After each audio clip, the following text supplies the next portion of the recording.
नहीं, कोई दिक्कत नहीं है। दूसरा, छत्तीसगढ़ का जो सबसे बड़ा यूएसपी वो नक्सल। 2006 में मुझे नहीं मालूम था कि मैं 2023 में दुर्ग पुलिस अधीक्षक हूँ। बिल्कुल परिस्थिति के हिसाब से मैं एक्शन लूंगा। अगर मुझे लगेगा कि मुझे उतरने की आवश्यकता है तो मैं उतरूंगा। अगर आप पुलिस दोस्त को आर्थिक तौर पर सपोर्ट करना चाहते हैं, चैनल के ज्वाइन सब्सक्राइब बटन पर क्लिक करके सपोर्ट कर सकते हैं।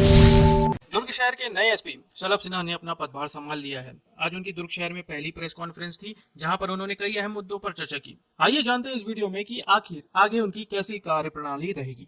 मैंने इंजीनियरिंग की है रायपुर इंस्टीट्यूट ऑफ टेक्नोलॉजी से, मैकेनिकल इंजीनियर हूँ। कुछ साल मैं बाल्को में भी जॉब किया मैंने एज ए मैकेनिकल इंजीनियर। उसके बाद आईपीएस में 2014 बैच में मैं सेलेक्ट हुआ। सिलेक्शन के बाद दुर्ग मेरा पहला प्रोबेशन का जिला है। मेरी जो ट्रेनिंग है फील्ड की वो यहीं से शुरू हुई थी। यहाँ 6 महीने रहने के बाद फिर सीएसपी कोतवाली बिलासपुर के तौर पे मेरी पदस्थापना हुई। वहाँ लगभग 15 महीने मैंने सेवाएं दी। वहाँ 15 महीने रहने के बाद फिर एडिशनल एसपी सुकमा के तौर पे मेरी पदस्थापना हुई थी। एडिशनल एसपी सुकमा के तौर पे लगभग 1.5 साल, और फिर वहीं पे एसपी सुकमा के तौर पे लगभग 1.5 साल मैंने सेवाएं दी। फिर वहाँ से मेरा तबादला कवर्धा एसपी के तौर पे हुआ। कवर्धा में लगभग 8 महीने में रहा। फिर उसके बाद कांकेर में लगभग 22.5 महीने रहने के बाद आज दुर्ग में मैंने पदभार ग्रहण किया है और दुर्ग में मुझे काम करने का मौका मिला है। दुर्ग छत्तीसगढ़ का सबसे महत्वपूर्ण जिला है। रायपुर, दुर्ग काफ़ी बड़े ज़िले हैं और यहाँ पे जनसंख्या के हिसाब से भी, और जो वीआईपी मूवमेंट है, जो वीआईपीज यहाँ पे कॉन्स्टिट्यूंसी उनके हिसाब से बहुत महत्वपूर्ण ज़िला है। यहाँ पे क्राइम और अन्य इश्यूज, लॉ एंड ऑर्डर के भी जो इश्यूज हैं, तो इसके हिसाब से मुझे काफ़ी महत्वपूर्ण जिम्मेदारी मिली है। और मैं उम्मीद करता हूँ कि अपनी टीम के साथ, अपनी टीम के सहयोग से और आप सबके सहयोग से अच्छा काम यहाँ पर कर पाऊँगा। अच्छा रिजल्ट यहाँ पर हम लोग दे पाएंगे। और जो भी लोगों की समस्या है, क्योंकि आप मीडिया हैं, आप लोगों की समस्या हम तक पहुंचा सकते हैं, तो मैं आप लोगों से भी रिक्वेस्ट करूंगा, लोगों की जो भी समस्याएं आप तक पहुंची, जो हम तक नहीं पहुंच पा रही हैं, या कोई ऐसी चीज़ें जो आप हमारे ध्यान में लाना चाहेंगे, वो समय समय पर लाते रहें। हम पूरा प्रयास करेंगे कि हम त्वरित कार्रवाई करें, त्वरित रिस्पॉन्स दें, और बीच बीच में आप लोगों से मुलाकात भी होती रहेगी। आज क्योंकि परिचय का बैठक है, तो एक बार आप लोग भी अपना परिचय दे दें। मैं अभी नया हूँ, सब एक बार में सबके नाम तो याद नहीं होंगे, लेकिन समय समय पे हम लोग मिलते रहेंगे तो धीरे धीरे नाम याद हो जाएंगे। और फिर मैं वही कहूँगा कि कभी भी कोई भी ऐसी समस्या जो आपको लगता है हम तक पहुँचानी आवश्यक है, या हम तक नहीं पहुँच पाई है, या अगर पहुँची भी है तो उस तरीके का रिस्पॉन्स नहीं मिल पा रहा है जैसा होना चाहिए, तो आप मेरे संज्ञान में ला सकते हैं। सर, अभी तक आपने कांकेर में, कोरबा में और भी बहुत सारी जगहों पे सेवाएं दी हैं। तो कोरबा में मैं मतलब पुलिस में नहीं था, मैं वहाँ बाल्को में था, और उससे पहले मेरी पढ़ाई हुई थी कोरबा में। बिलासपुर, सुकमा, कांकेर और कोरबा। भिलाई से किस तरह की कनेक्टिविटी रहेगी आपकी? भिलाई, मेरे जो नाना जी हैं वो नंदिनी माइंस में कार्यरत थे, तो मेरी मदर का बचपन यही भिलाई मतलब नंदिनी में बीता था, और इस वजह से हम लोग हमेशा नंदिनी आना जाना होता रहता था। और फिर दूसरा जो मैंने बताया आपको, मेरी ट्रेनिंग की शुरुआत भी यहीं से हुई थी। तो शुरू के जो फील्ड के 6 महीने हैं, जो बेसिक जो प्रैक्टिकल जो लर्निंग है वो यहीं से हुई थी। तो मुझे लगता है उस समय मेरे एसपी मयंक श्रीवास्तव सर थे, बाद में अमरीश मिश्रा सर आए थे, तो लोगों के गाइडेंस में काफ़ी अच्छा मौका मिला काम करने का। यहाँ पे हर तरीके की चीज़ें देख, मतलब क्राइम भी हमने देखी, लॉ एंड ऑर्डर सिचुएशन भी देखा, और क्योंकि क्राइम ब्रांच के साथ भी कुछ दिन था मैं, तो जो अवैध गतिविधियाँ होती उस पर भी हम लोगों ने काफ़ी काम किया था, तो एक अच्छा एक्सपोजर मिला यहाँ पे पुलिस से। सर, अगर अभी रेगुलर क्राइम जो पहले ज़माने में होता था सर, महीने 1.5 महीने में कोई खूनी पकड़ाता था, कोई आरोपी पकड़ाता था, चोर पकड़ाते थे। अभी तो सर स्पेशल टीम है दुर्ग जिले में सर, और काफ़ी अच्छा काम भी कर रही है, मतलब कि बधाई के पात्र हैं वो अधिकारी जो काम कर रहे हैं। मैं नाम लूँगा तो सर वो पक्षपात हो जाएगा। तो सर, इसमें अभी रेगुलरली एक प्रयास चल रहा है कि साइबर क्राइम को लेकर, और खासकर जो दूसरे दिगर क्राइम है उसमें जो सीसीटीवी फुटेजेस हैं और भी बाकी चीज़ें हैं, ट्रेस करना, एड्रेस, तो इस पे इम्प्लीमेंट बड़ा फास्ट हो रहा है दुर्ग जिले में सर, पहले की अपेक्षा। पहले हम लोग सब 10-10, 15-15 दिन इंतजार करते थे कि अब आरोपी, हम लोग को लिखने का भी बड़ा मौका मिलता था कि अब तक पुलिस के हाथ बैरंग हैं, खाली रहे, ये हो गया वो हो गया, लेकिन अब सर वो लिखने का मौका नहीं मिलता अगले घंटे अपडेट आ जाता है कि 2 पकड़े गए, पूछताछ जारी है। सर इसको इम्प्रूव करने के लिए क्या सोचते हैं सर, इसको और किस तरह से इम्प्रूव किया जा सकता है? क्योंकि सर आप नक्सली क्षेत्र में भी रहें, शहरी इलाकों में भी रहें, और दुर्ग जिला चूँकि वीआईपी जिला है, विधायक मंत्रियों का निवास आवास सब है यहाँ, सर उसको किस नज़र से देखते हैं और कैसा कुछ प्रणाली रही है? सबसे पहले तो धन्यवाद, आपने दुर्ग पुलिस की तारीफ की कि हमारा रिस्पांस अच्छा है। मैं चाहूँगा कि ये बरकरार रहे, बल्कि और बेहतर हो सके। एक जो मेजर डिफरेंस आया है पिछले कुछ सालों में वो यह है कि टेक्नोलॉजी पे हमारी जो डिपेंडेंस है वो थोड़ी बड़ी है, और टेक्नोलॉजी की अवेलेबिलिटी भी बढ़ी है। जैसे आज की डेट में मोबाइल की ही बात करें तो हम लोग कॉल डिटेल्स पहले सिर्फ कॉल डिटेल्स से ही हम लोग ट्रैक करते थे। तो अगर किसी ने मोबाइल बंद कर दिया है या मोबाइल का यूज़ नहीं किया है, लेकिन आज की डेट में हमारे पास काफ़ी सारी टेक्नोलॉजीज ऐसी हैं जिससे हम इंटरनेट, व्हाट्सएप, फेसबुक, इंस्टा वगैरह बहुत सारे सोर्सेज जिनके थ्रू हम लोग काम कर सकते हैं, एनालिसिस कर सकते हैं। उसके अलावा सीसीटीवी कैमरे जो हैं वो भी काफ़ी ज़्यादा इफेक्टिव है। मतलब आजकल लोगों के अंदर जागरूकता हो गई है, तो कई लोग अपने घरों में भी लगा रहे हैं। इनफैक्ट मैं आपके माध्यम से ये अपील भी करूँगा यहाँ के लोगों से भी, और जो कुछ कमर्शियल मतलब व्यापारी संघ वगैरह होंगे कि वो आगे बढ़कर आगे आएँ और अपने अपने इलाके में, अपने अपने क्षेत्र में सीसीटीवी का कवरेज बढ़ाने में हमारी मदद करें। तो उस तरीके से टेक्नोलॉजी फास्ट हुई है। सुविधाएं मतलब जो रिसोर्सेज हैं, रिसोर्सेज भी पहले से काफ़ी बेहतर हुई, तो उसके कारण हमारा जो रिस्पॉन्स है वो बेहतर हुआ है। और इसी कड़ी में काम चल ही रहा है। आज की डेट में हम लोगों के पास में बहुत सारे एग्जाम्पल्स मौजूद हैं कि हम बाहर के लोगों को भी देखते हैं कि वहाँ पुलिसिंग में क्या बेहतर इनोवेशंस हो रहे हैं, बड़े शहरों में क्या हो रहे हैं, और उसको इम्प्लीमेंट करने का प्रयास करते हैं। दुर्ग तो ऑलरेडी काफ़ी मतलब साइबर क्राइम की बात करें या अन्य क्राइम की बात करें तो पहले से ही काफ़ी यहाँ पे एडवांस काम हो रहा है। हम छोटे ज़िलों में जैसे सुकमा की बात करें, कांकेर की बात करें, सुकमा में मैंने खुद ही जब मैं था तो एक डेडिकेटेड हमने साइबर सेल वहाँ पे बनाया था। और तो क्राइम शुरू ही हो रहा था, लेकिन अभी से बना के रखने से एक लोगों की आदत पड़ जाती है। तो हम यहाँ के एग्जाम्पल लेकर के दूसरे ज़िलों में ये कर रहे हैं, काम कर रहे हैं। तो इसी तरीके से हम लोग नई नई चीज़ें सीखते रहेंगे, टेक्नोलॉजी अडॉप्ट करते रहेंगे और लोगों का सहयोग मिलता रहेगा। बट फिर भी मैं मानता हूँ कि बेसिक पुलिसिंग भी बहुत इंपॉर्टेंट है, जरूरी। अगर हमारा फील्ड पे हमारी प्रेजेंस है, हमारी विजिबिलिटी है और हमारा सूचना तंत्र मजबूत है, तो सबसे ज़्यादा फायदा तो उसी को होता है। मैं देख नहीं पाया।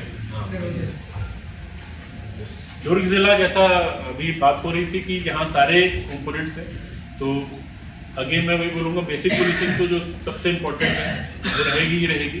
विजिबल पुलिसिंग कि मतलब हमारी विजिबिलिटी नज़र आए, चाहे वो पेट्रोलिंग के माध्यम से हो, चाहे वो बीट सिस्टम के माध्यम से हो, चाहे सोशल मीडिया के माध्यम से। आजकल सोशल मीडिया भी बहुत बड़ा टूल है, तो विजिबिलिटी हम अपनी बढ़ाएंगे ही बढ़ाएंगे। क्राइम प्रिवेंशन डिटेक्शन के फील्ड पे हम लोग जो भी टेक्नोलॉजी का सहारा लेकर के और अपने सूचना तंत्र से भी प्रयास करेंगे कि क्राइम को प्रिवेंट करें, और अगर क्राइम हुआ है तो उसको डिटेक्ट करने का प्रयास करें। साथ साथ क्योंकि अब आगामी कुछ महीनों में चुनाव भी होने हैं, तो यहाँ पे वीआईपी मूवमेंट भी बढ़ेगा, कानून व्यवस्था की भी स्थितियाँ बनेंगी। तो इस तरीके से अपने रिसोर्सेज का इस्तेमाल करना है कि कोई भी स्थिति जो हो उससे हम आराम से निपट सकते। सर महादेव ऑनलाइन सट्टा पैनल का जो टॉपिक है काफ़ी चैलेंजिंग रहा, कोई भी उसको अभी उसके शीर्ष पायदान तक पहुंच नहीं पाया, तो उसको कैसे आप लेंगे और किस तरीके से उस फाइल पर काम करेंगे सर? महादेव ऐप पे, क्योंकि मैं जब कांकेर में था तो हमेशा मीडिया में आप लोगों के माध्यम से देखता था कि दुर्ग भिलाई में बहुत अच्छा काम हुआ है, रायपुर में भी काम अच्छा हुआ है। इनफैक्ट कांकेर में भी हम लोगों ने इस साल महादेव ऐप के कुछ लोगों को पकड़ा था। तो अब वो क्या है, बड़े लेयर्स, अलग अलग लेयर्स में उसमें काम चलता है। तो अभी हम लोग तो उसी लेवल तक पहुंच रहे हैं, मतलब जहां तक अभी हमारी रीच है। अब इसके आगे हम लोग प्रयास करेंगे कि अगर दूसरी एजेंसीज की भी मदद इसमें लेनी पड़े, बाहरी स्टेट्स की भी अगर मदद लेनी पड़े, तो जहां तक हम लोग संभव हो हम हर संभव प्रयास करेंगे और कोशिश करेंगे कि ये जो रैकेट है इसका बढ़ना हो। जिस प्रकार से एक सवाल मेरा है, जिस प्रकार से डॉक्टर अभिषेक उनके आने के बाद दुर्ग पुलिस की जो छवि थी अपने कार्यों के लिए देश में विदेश में भी लोग जाने लगे, तो आप क्या लगेगा, क्या पैटर्न रहेगा? क्या ये पैटर्न पूरी तरह से वाइंड अप हो जाएगा या फिर उस पर कंटिन्यू आप करेंगे? वाइंड अप करने का कोई सवाल ही नहीं, जब आप खुद ही बोल रहे हैं कि उस पैटर्न से देश विदेश में नाम हुआ, तो फिर अपने स्तर पर अपने देखिए मैं इस चीज को मैं मतलब इस चीज में नहीं मानता हूँ कि पिछले ने जो किया वो गलत किया और मैं जो करूंगा वो सही करूंगा। मैं पिछले जितने भी यहाँ के पुलिस अधीक्षक रहे होंगे या जितने भी यहाँ के पुलिस अधिकारी रहे होंगे, उन्होंने जो भी अच्छे काम किए हैं मैं उन सब से सीख लेकर के आगे बढ़ूंगा, और अगर कहीं पे कोई कमियां रह गई हैं तो उसको भी प्रयास करेंगे कि बेहतर सुधार किया जा सके। सर पूछने का मतलब ये था कि बार बार जो प्रेस कॉन्फ्रेंस किया जाता है तो वैसे आप भी करेंगे पैटर्न चेंज हो जाएगा? जब जब हमको सफलता मिलेगी प्रेस कॉन्फ्रेंस करेंगे क्योंकि हमारा जो काम है वो आप लोगों के माध्यम से हाईलाइट होता है। Okay sir. सर वो इंजीनियरिंग से आप पुलिस में आए हैं, कैसे मतलब पुलिस में आने का क्या मन है, कैसे? अब बेसिकली इंजीनियरिंग करने के बाद जैसा मैंने बताया मैकेनिकल इंजीनियर के तौर पे मैं काम कर रहा था, और स्पेसिफिकली पुलिस नहीं सिविल सेवा की जो परीक्षा है यूपीएससी की परीक्षा देने की इच्छा जाहिर हुई। कुछ एक इंसिडेंट्स हुए बालको में जब मैं था, तो जब मैंने प्रशासनिक अधिकारियों को बड़े करीब से देखा तो मुझे बड़ा इंटरेस्टिंग भी लगा, मुझे बड़ा अच्छा लगा कि भाई ये फील्ड बड़ी मतलब बढ़िया फील्ड है, दमदार टाइप की फील्ड है, बहुत अच्छा काम किया जा सकता है। तो मन में भावना जगी कि एग्ज़ाम की तैयारी करते हैं। तो नौकरी मैंने जॉब से इस्तीफा दिया और फिर मैं तैयारी करना मैंने चालू की, और फिर चौथे प्रयास में मुझे सफलता मिली, और सफलता मिली तो रैंक जो मिली उसके हिसाब से मुझे आईपीएस मिल रहा था, और मतलब मैंने खुशी खुशी आईपीएस की जॉब ज्वाइन की। मेरा होम कैडर है तो इसलिए पहला चॉइस तो छत्तीसगढ़ ही था। अपने होम कैडर में काम करने के बड़े सारे फायदे भी होते हैं, लाभ होता है, और आपकी छोटी छोटी चीजें आपके परिवार तक पहुंच जाती हैं तो अच्छा रहता है। लेकिन साथ साथ छत्तीसगढ़ कैडर है तो आपको पुलिसिंग करने में आपको नहीं कोई दिक्कत नहीं है। दूसरा छत्तीसगढ़ का जो सबसे बड़ा यूएसपी वो नक्सल। छत्तीसगढ़ बाहर में लोग हमेशा आप बात करो तो लोग यही बोलते हैं कि अरे वहाँ तो नक्सली है, मतलब उनको तो ये लगता है कि रायपुर में भी उतरेंगे और नक्सली उनको पकड़ लेंगे। तो कहीं ना कहीं वो एक छवि भी मिटाने का प्रयास है। मैं छत्तीसगढ़ वाला होकर के अगर छत्तीसगढ़ के नक्सलियों से लोहा नहीं लूंगा तो फिर कौन बाहर से लोग, मतलब बाहर से लोग आते हैं, लेकिन मैं यही कहूँ तो मुझे तो और आगे बढ़कर करना चाहिए। तो वो एक फैक्टर भी था, और होम स्टेट होने के कारण आज तक तो मुझे कभी पुलिसिंग में कोई दिक्कत नहीं है, और आगे भी नहीं आएगी, मुझे पूरी उम्मीद है। आगे तक जाएंगे तो डीजी का जब चांस लगा तो उस समय आपको मतलब ये नहीं लगेगा कि आप दूसरा कैडर चूज किया तो डीजी 2006 में मुझे नहीं मालूम था कि मैं 2023 में दुर्ग पुलिस अधीक्षक रहूंगा। मैं उस समय जब इंजीनियरिंग करके निकला था तो मैं अपने आप को एक मैकेनिकल इंजीनियर के तौर पर देखता था। तो अगले 4 साल 5 साल में क्या होना है वही नहीं मालूम है। तो सर और ज़्यादा से ज़्यादा पुलिस कनेक्ट हो। एक तो सबसे मेन तरीका है जो आजकल मोबाइल नंबर सबके पास में कोई कभी भी कॉल कर सकते हैं। सोशल मीडिया में भी दुर्ग पुलिस की अच्छी खासी उपस्थिति है, चाहे वो फेसबुक हो चाहे व्हाट्सएप हो। और मैं अभी क्योंकि मैंने भी देखा नहीं पूरा सोशल मीडिया साइबर सेल में किस तरीके से कार्रवाई चल रही है, तो जो भी नई टेक्नोलॉजी हो रही है उसका फायदा उठा करके हम लोगों से मिलेंगे। तीसरा मैंने ये भी सभी थाना प्रभारियों से कहा है कि जो चलित थाने का कंसेप्ट होता है ग्रामीण क्षेत्रों में होता है, हम प्रयास करेंगे कि शहरों में भी अलग अलग जो लोकेशंस है वहाँ पे कुछ इस तरीके के शिविर हो जहाँ पे लोगों को जागरूकता भी अभियान भी चलाया जाए और लोगों से फीडबैक मिले। सर मैं ये कह रहा था दुर्ग एसपी ने ड्रंक एंड ड्राइव और ट्रैफिक को लेकर बहुत अच्छा काम किया है, अपराध पे काफी अच्छा काम किया। उनके जो अधीनस्थ अधिकारी या जो भी हैं वो पीछे रह जाते तो खुद सड़कों पर उतरते थे, तो क्या आपको उस रूप में देखा जा सकेगा, क्या कैसा रहेगा? बिल्कुल परिस्थिति के हिसाब से मैं एक्शन लूंगा। अगर मुझे लगेगा कि मुझे उतरने की आवश्यकता है तो मैं उतरूंगा। अगर मुझे लगेगा कि अभी जो मेरे साथी हैं वो लोग बेहतर काम कर रहे हैं तो उनको मतलब जैसा भी परिस्थिति होगी, मतलब मैं ये नहीं कह रहा हूँ कि मैं बिल्कुल नहीं उतरूंगा, और मैं ये भी नहीं कह रहा हूँ कि मैं हर स्थिति में वहाँ पे। मिसाली का एक वीडियो वायरल हो रहा है, उसमें लिखा है दुर्ग एसपी से कर लोग जाने की बात की स्थिति और वहाँ एक दूसरे को मार काट रहा है सब लोग। अभी तक तो मैंने देखा नहीं, एक बार मैं देख लेता हूँ। आम पब्लिक आपको मिल सकती है 24 घंटे में अवेलेबल हूँ, फोन पे भी और पर्सनली भी। मैं जब तक ऑफिस है तब तक ऑफिस में भी मिल सकते हैं, ऑफिस के बाहर भी अगर किसी को आवश्यकता हो मुझसे मिलने की हमेशा संपर्क कर सकते हैं। कैंप ऑफिस भी मेरा कैंप ऑफिस